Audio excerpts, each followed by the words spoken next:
Hello, sports fans and Bull League baseball fans. It's Ray, the commissioner of the Bull League, coming at you with a Bull League commissioner chat, vlog or video log or whatever you want to call it, vlog.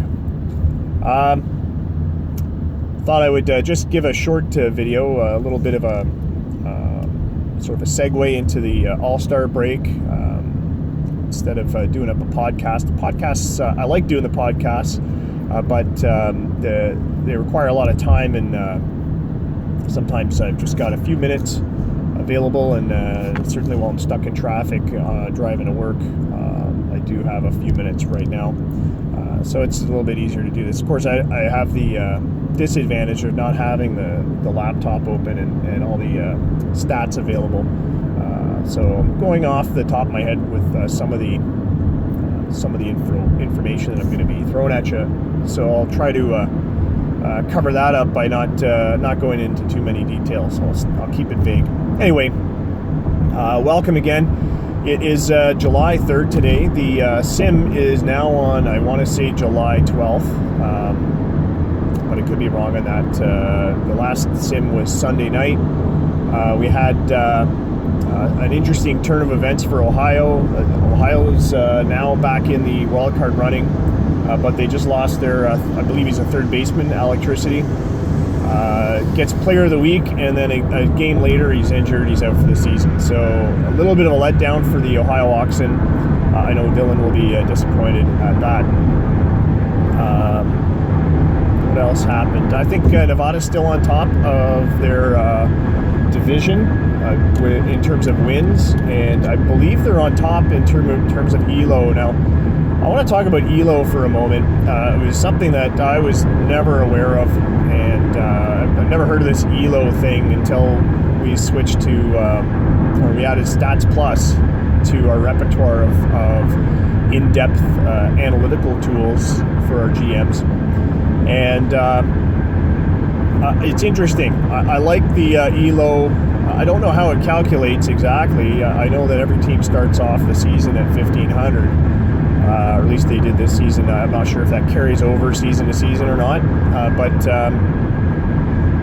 the ups and downs are very easy to track on there, and the ELO tool, of course, on Stats Plus allows you to see where you were 7 days ago and where you were 30 days ago. So in terms of tracking your team power, I guess it's a replacement for weekly power rankings.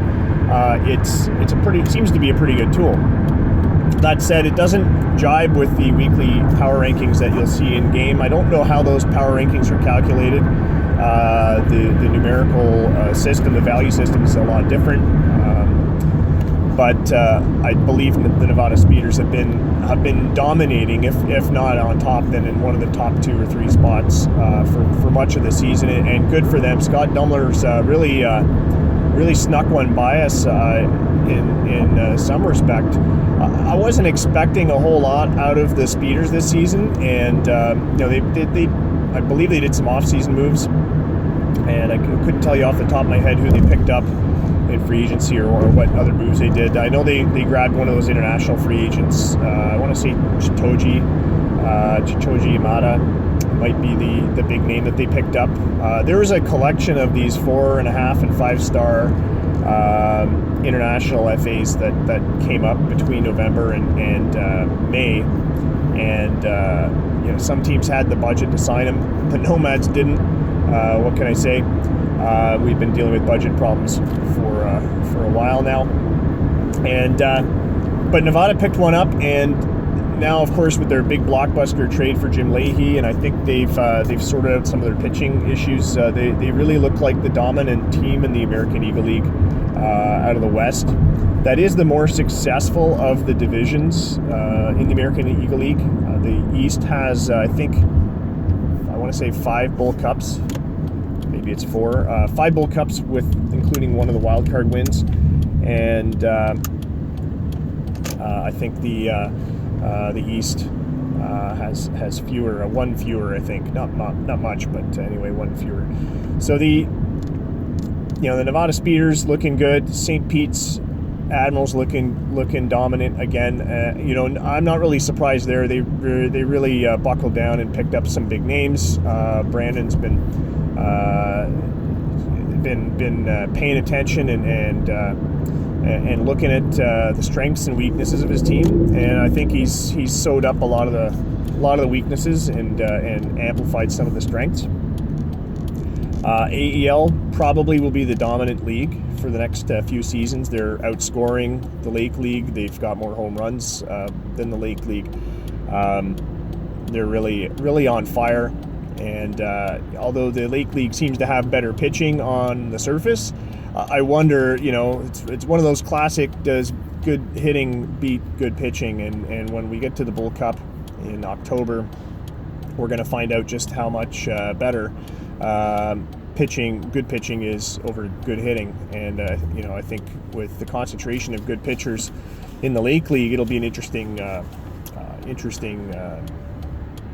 matchup to see, or an interesting playoff. Anyway, Ohio with that injury, now has to looking for the sellers, I think, and I don't know whether there's that many teams selling now that have talented pitching left. There's been a few big trades at the end of June, earlier this month.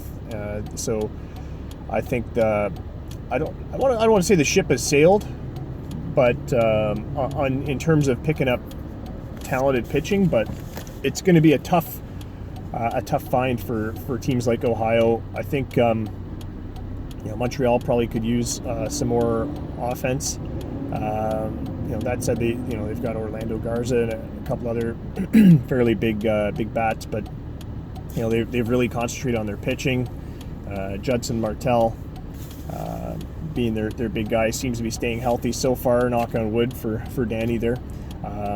He's going to be a game changer, I think, if he stays healthy the season through, and he may end up winning the Sandy Koufax again in the Lake League. Minneapolis, I can't get through this video log without mentioning the Minneapolis Ravens. Came over from the AEL into the Lake League for 2018.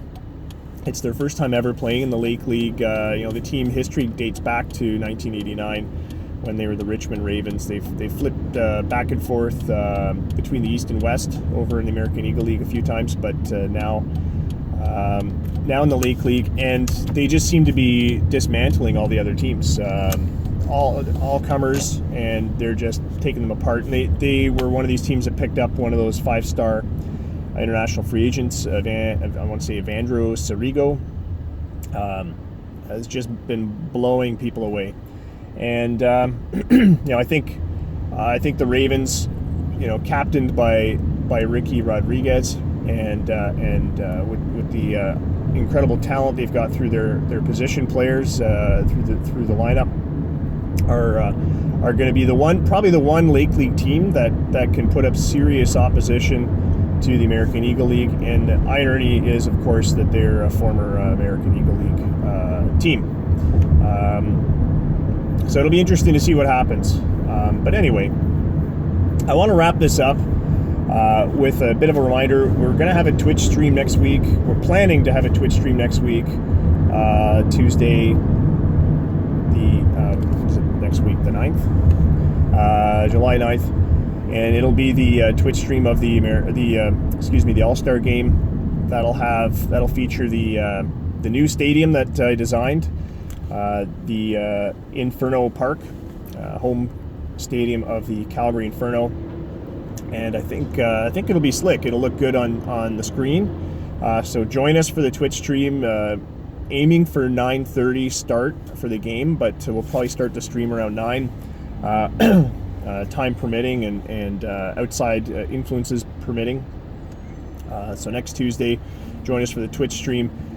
Don't forget to subscribe to the Twitch stream,